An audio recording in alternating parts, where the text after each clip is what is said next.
Hi everyone, it's your girl Sweet. So if you're new to my channel, please don't forget to like and subscribe para happy ang all. By the way, in this video, I'm gonna show you guys or tour you here in my basement apartment. So let's get started. So first, this is our door, syempre. And also, this is our dining area. And our kitchen. Yeah.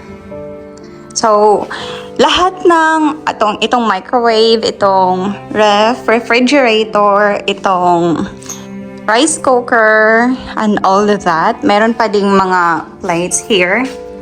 Nasabi ko na to sa aking previous vlog. This one. Yeah. This one. Except this one. Two.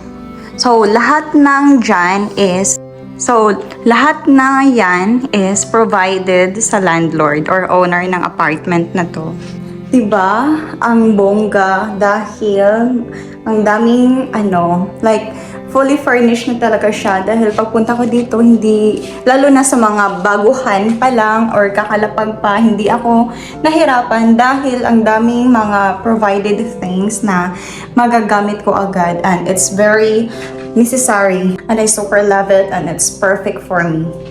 So sa mga nagtatanong din sa akin kung paano ako nakahanap ng apartment dito sa Toronto is nung nasa Australia pa ako guys, nakwento ko na to sa aking previous vlog. So sasabihin ko na lang ulit. So nung nasa Australia pa ako guys, before ako nag-flight papunta dito is mga 2 weeks before, nagme-message, nagpo-post ako sa mga FB page na about rent, mga Filipino rentals doon sa Toronto, basta ganun. I keep on posting, tapos may mga nagme-message sa akin and meron ako mga mini-message din, dini-DM ko, direct message. So, until nahanap ko itong basement apartment, tapos, ang rent ko dito is 1,250 including na lahat. Including the hydro, the water, the gas, the wifi. So, yeah, diba? It's for me, masasabi ko it's very affordable sa part ko kasi I have my own privacy and yan yung pinakagusto ko, to have my own privacy. Ayoko yung shared from shared kitchen, shared from others. Yeah. Gusto ko talaga yung may privacy ako kasi para peaceful.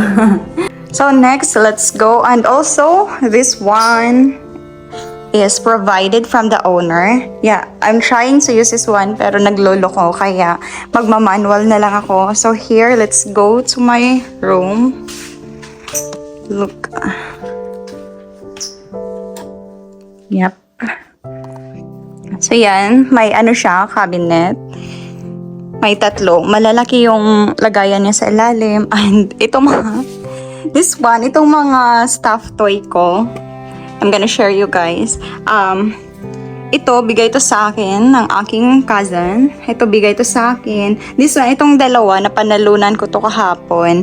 And ito, bigay to ng friend ko from Australia. Same with the 2. So, here, ito napanalunan ko din to kahapon. So, wait.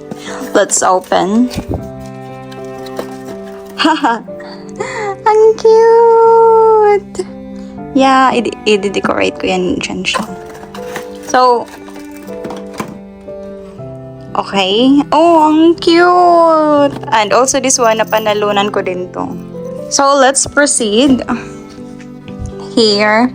Ito, nilagyan ko ng chair dito kasi ang plano ko, ilalagay ko dito next time pag maka-adjust na ako, makabili na ako ng mga organizing things. So, dito ko ilalagay ang aking mga makeup. And, kasi meron siyang outlet dito. Para kung mag-blower or mag-hair straightener or hair curler, hindi ako mahirapan dahil, yan, may outlet na. May small window ako dyan.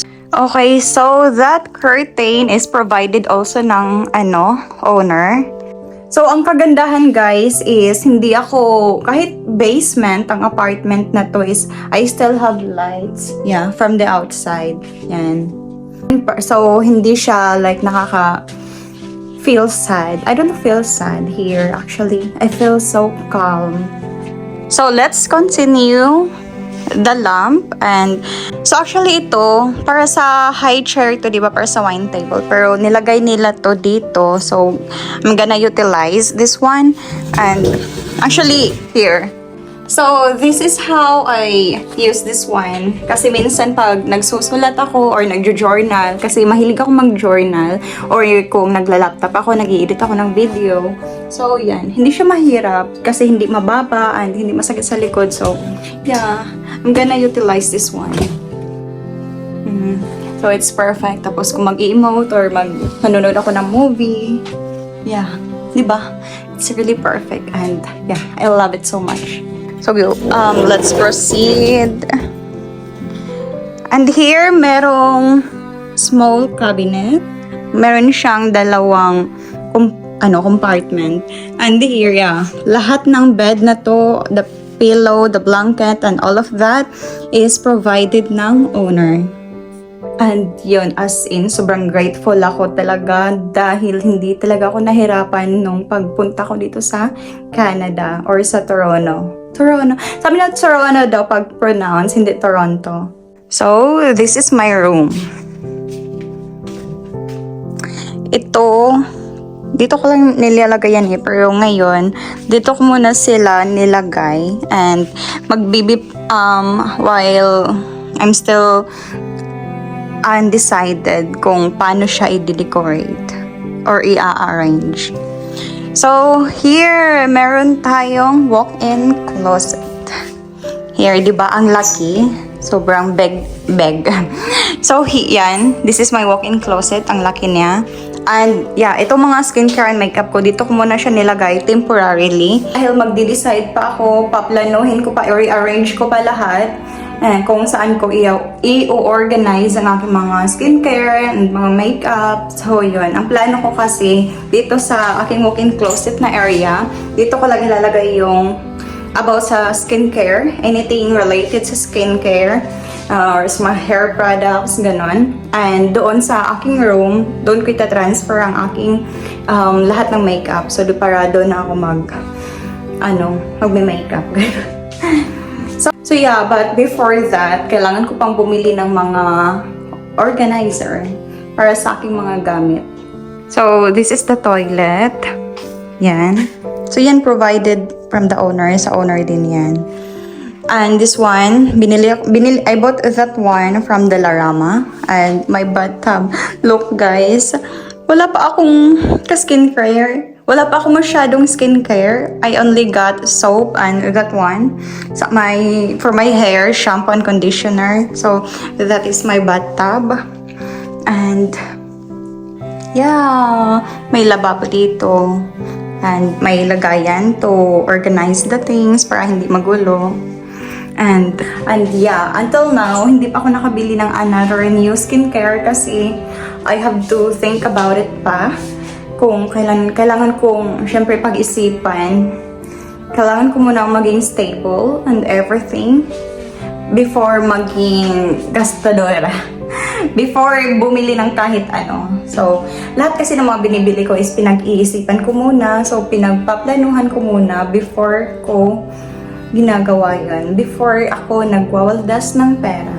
And as you all guys know na lahat ng almost a lot of my skincare is na-hold doon sa officer or hindi siya migration eh. Basta doon sa officer na wholesome.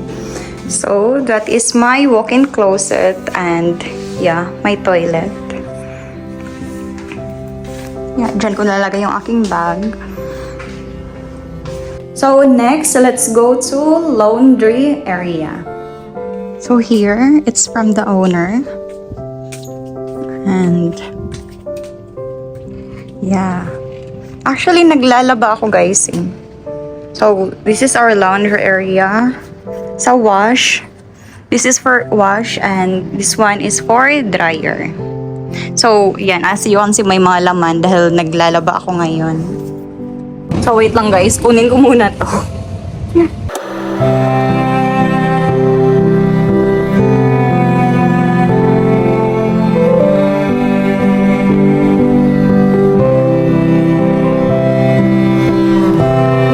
So it's dry na.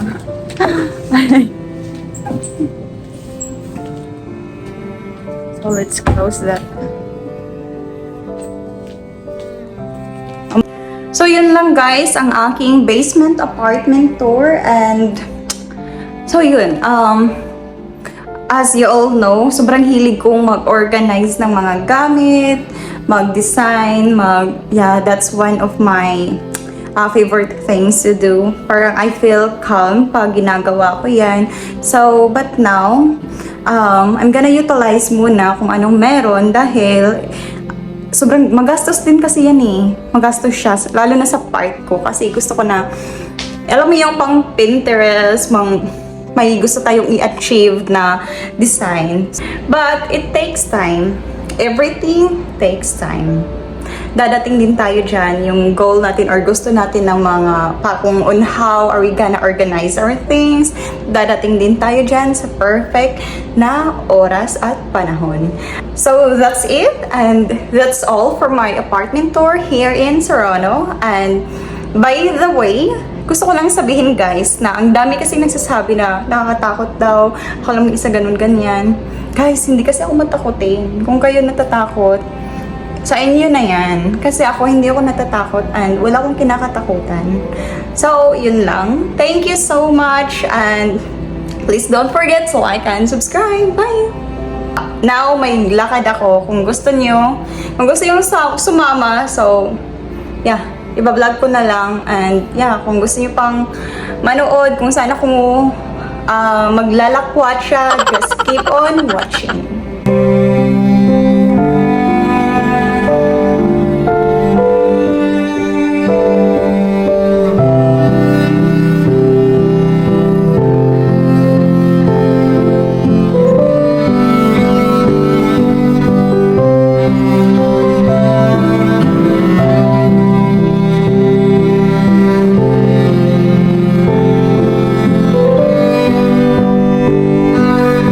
So yeah, balot na tayo.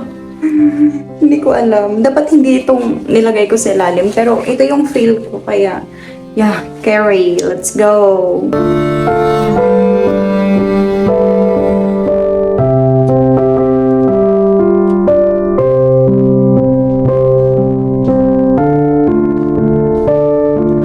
Guys, it's raining.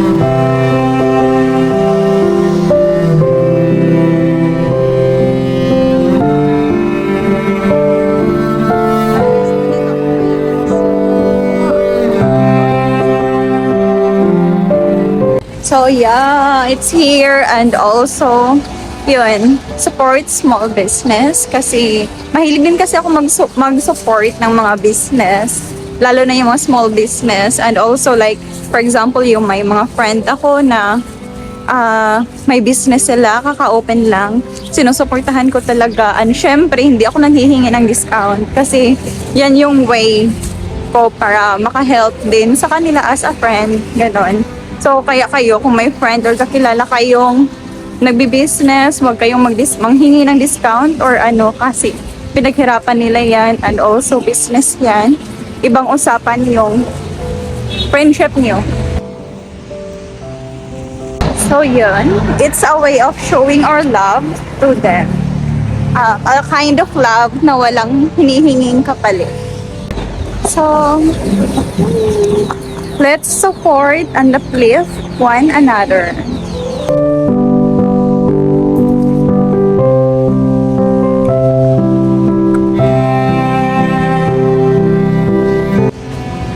Ang sarap. Grabe. Ngayon lang, after like ilang years, kahit nung nasa Pilipinas pa ako, hindi na ako nakakain ng ganito eh.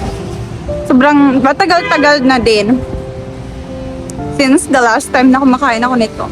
And ang galing, ang perfect ng pagtimplahan, ang sarap. Sobrang worth it.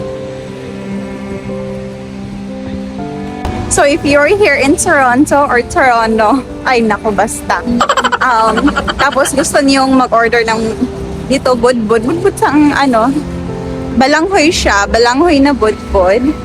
And nag-crave na kayo, so i-contact niyo lang itong si ate. Ito, lalagay ko yung Facebook niya dito. I-contact niyo lang siya to order and i-pick up niyo sa kanyang location. This is for only I forgot the price. So yeah. For $5. Guys, promise, ang sarap, walang char.